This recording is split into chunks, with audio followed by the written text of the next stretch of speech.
छत्तीसगढ़िया बेटा हमें हावे जेखर गुमान रे, बाटी मोर महतारी ओखर बेटा मैं हा किसान रे। जेखर कोरम खेलन कूदन काटन रात बिहान रे, आगे लागल छूट के बेरा चलना चली मितान रे।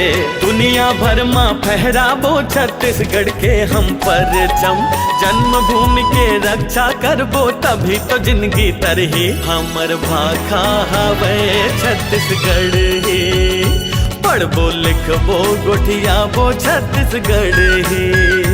हमर भाखा हवे छत्तीसगढ़ ही, लिखबो पढ़बो गोठियाबो छत्तीसगढ़ ही।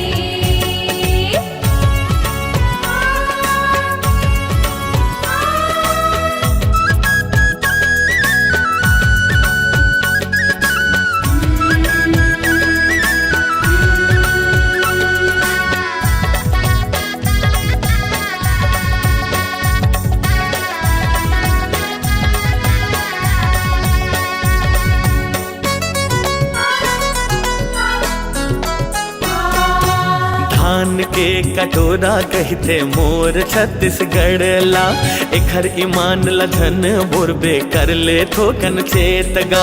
लहू पसीना एक कर देथे भूख ला सबके मिटाए बर, ऐसे किसन हा बेटा हवे मोर छत्तीसगढ़ माँ।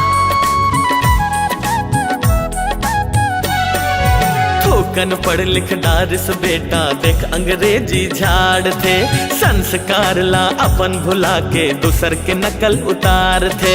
सबो अपन राज के देख न जगमा झंडा गाड़ थे, महतारी के नाव करे बर शर्म कबर तो लाग थे।